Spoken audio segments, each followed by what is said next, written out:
Hello friends, welcome to National and International Affairs. In this video, we are going to discuss about the BRICS expansion policy. तो अभी अभी news में था कि BRICS का 15 summit अच्छे से कंप्लीट हुआ, जिसमें हम देख सकते हैं प्राइम मिनिस्टर मोदी ये साउथ अफ्रीका में बड़े बड़े लीडर के साथ हाथ मिला रहे हैं। तो ये ब्रिक्स क्या है, इसका इम्पोर्टेंस क्या है, इसके द्वारा क्या क्या इम्पोर्टेंट डेवलपमेंट किया गया है, ये सब बारे में हम इस वीडियो में जानने वाले हैं। देखिए, ये ब्रिक्स का मतलब क्या होता है।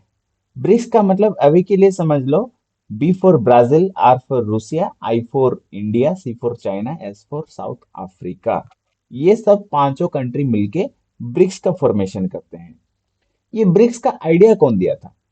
हम जैसे कि देख सकते हैं, एक ब्रिटिश इकोनॉमिस्ट थे जिनका नाम था जिम ओनील। ठीक है, उन्होंने बोला कि अभी जो इमर्जिंग इकोनॉमीज हैं, यानी कि जो डेवलप हो रहे हैं, वो सब मिलके एक ग्रुप बनाना चाहिए। और उन्होंने ये प्रपोज किया था, ब्रिक का आइडिया उन्होंने दिया था कि ब्रिक में पहले वो ब्रिक का आइडिया देते कि ये जो ब्रिक है ना, इसमें चार कंट्री होना चाहिए। पहला ब्राजील, रूसिया, इंडिया और चाइना, क्योंकि अभी के स्टेज में ये अच्छे से ग्रो कर रहे हैं। फिर ये इन्होंने आइडिया देने के बाद हमारा ये पहली बार फॉर्मलाइज मीटिंग कब हुआ, मतलब ब्रिक का पहला फॉर्मलाइज मीटिंग कब हुआ फॉरेन मिनिस्टर के द्वारा? ये हुआ 2006 में। ठीक है, 2006 में ये हुआ था। फिर हम देख रहे थे ब्रिक, ये था, ये क्या था? ब्रिक था। अभी ये ब्रिक हमारा डेवलप होके हो गया ब्रिक्स। एस का मतलब क्या है? जो साउथ अफ्रीका था, ये साउथ अफ्रीका ने 2010 में ज्वाइन कर लिया और अभी बन गए ये ब्रिक्स, जो कि हमारा 5 कंट्री का एक कॉम्बिनेशन था। इनका खासियत क्या है? जितना भी वर्ल्ड का पॉपुलेशन है, 41% पॉपुलेशन ब्रिक्स के कंट्रियों में है। जितना वर्ल्ड का जीडीपी है, यानी ग्लोबल जीडीपी है, ग्लोबल जीडीपी का 24% ब्रिक्स के कंट्री शेयर करते हैं। और जितना ट्रेड होता है, ट्रेड का मतलब जितना इंपोर्ट एक्सपोर्ट, आमदनी रफ्तानी इसको बोलते हैं, जितना इंपोर्ट एक्सपोर्ट या फिर ग्लोबल ट्रेड होता है, उसका 60% ब्रिक्स कंट्री करते हैं, ट्रेड करते हैं। तो ये सब रहा इंपॉर्टेंट चीज ब्रिक्स के बारे में।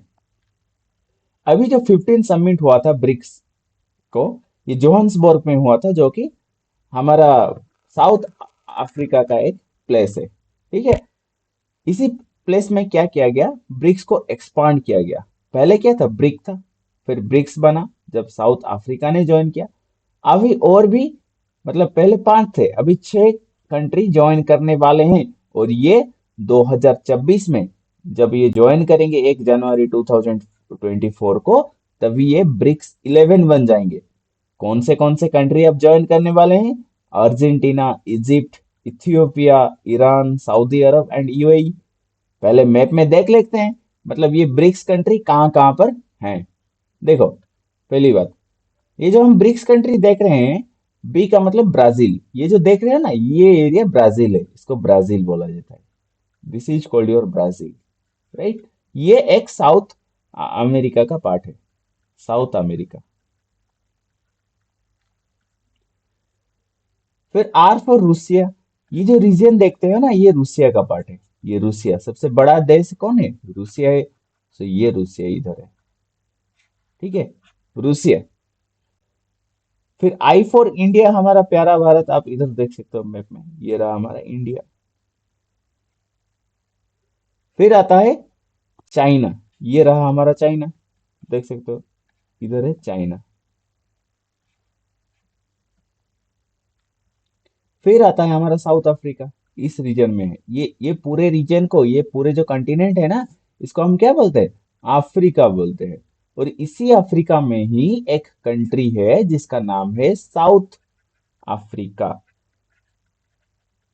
सो ये सब हमारा 5 मेजर कंट्री रहे: Brazil, south Africa, India, China, Russia. ठीक है, ये मतलब पहले 5 कंट्री मतलब थे। ठीक है, फिर क्या हुआ? फिर हमारा एक्सपांशन हुआ।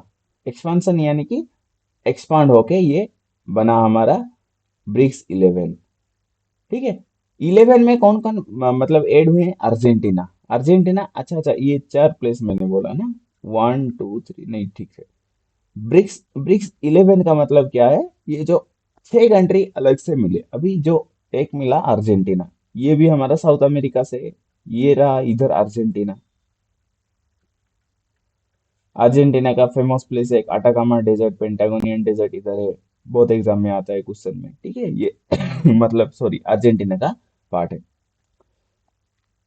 और हम देख सकते हैं इजिप्ट ने ज्वाइन किया। इजिप्ट कहाँ पर है? मैप में देख लेते हैं, क्योंकि हमेशा इसको मैप का आइडिया में मैप का आइडिया हमें आना चाहिए, ठीक है, जिससे कि हम अच्छे से समझ सके एक कंसेप्ट को। ये रहा, इस रीजन को बोलते हैं Egypt. This is your Egypt. और ये इजिप्ट है, ये है सिनाई पेनिनसुला, जिसको इसराइल ने एक बार ले लिया था, अक्चर कर लिया था, ठीक है। ये सिनाई पेनिनसुला इधर है हमारा रेड सी, ये मेडिटेरेनियन सी है, ठीक है। इन दोनों को जो कनेक्ट करता है उसको बोलते हैं हम रेड, हमारा बोलते हैं उसको सुएज कैनाल बोलते हैं, ठीक है। फिर आया हमारा सऊदी अरब। सऊदी अरब कहाँ पर है? सऊदी अरब है इधर, इस रीजन का सऊदी अरब बोलते हैं, जिसका कैपिटल रियाद है। मक्का मदीना इसका अच्छे से अच्छा जगह है। फिर ये रहा यूएई, ये सब हम ज्वाइन करने वाले हैं। फिर रहा ये हमारा ईरान, ठीक है, ये ईरान है। तो ये सब कंट्री ज्वाइन करने वाले हैं। अब देखते हैं आगे क्या होता है, कैसे ज्वाइन करते हैं। 1 जनवरी को 2024 में इथियोपिया, इथियोपिया एक रह गया, इथियोपिया भी जाना, ये भी अफ्रीका का एक कंट्री है। ये जो रीजन देख रहे हैं ना, इसको बोलते हैं इथियोपिया। अच्छा, इसका महत्वपूर्ण मतलब क्या क्या इंपॉर्टेंट काम इसके द्वारा किया गया है। एक काम है न्यू डेवलपमेंट बैंक का फॉर्मेशन।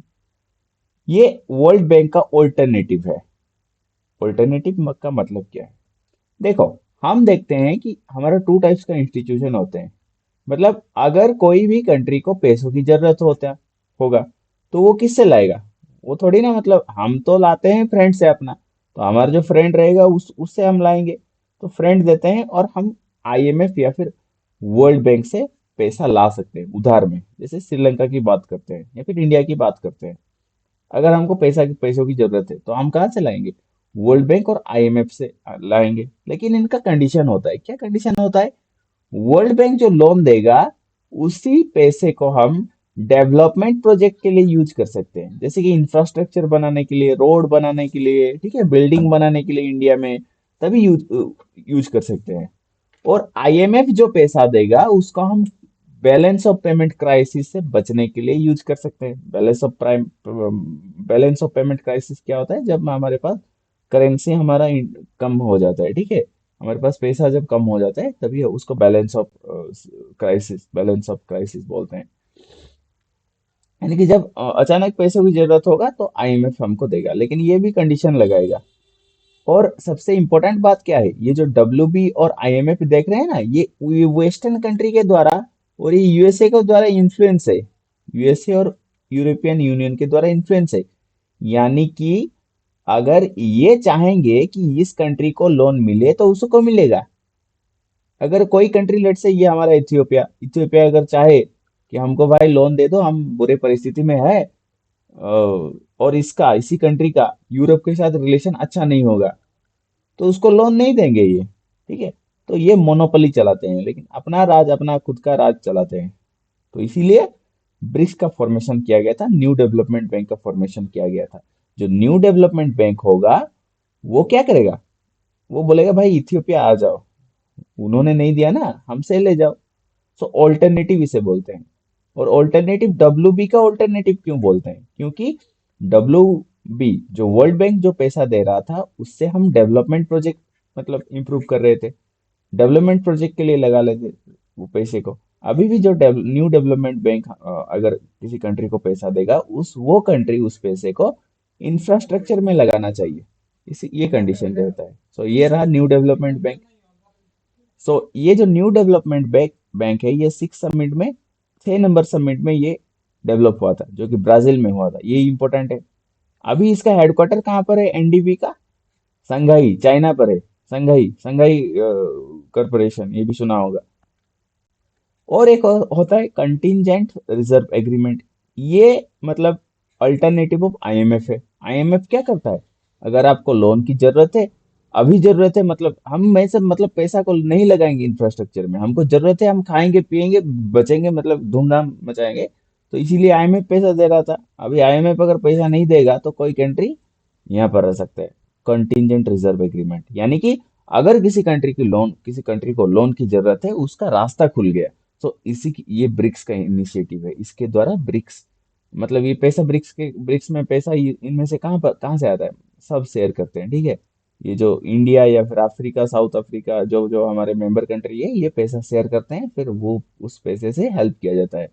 तो ये रहा हमारा इम्पोर्टेंट थिंग्स। ये लिखा गया है डब्ल्यूबी के बारे में, जो कि डेवलपमेंट प्रोजेक्ट के लिए लोन देता है, रोड इंफ्रास्ट्रक्चर को बढ़ावा देने के लिए।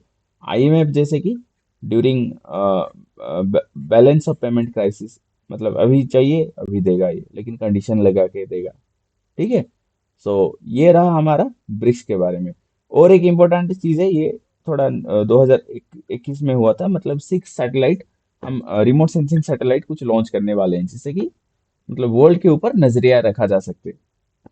सो इतना रहा ब्रिक्स के बारे में। अगर कोई और जानकारी चाहिए इम्पोर्टेंट ऑर्गेनाइजेशन के बारे में, आप हमें कमेंट सेक्शन में बता सकते हैं। I will just make video and share it to you. Okay, thank you for with my video.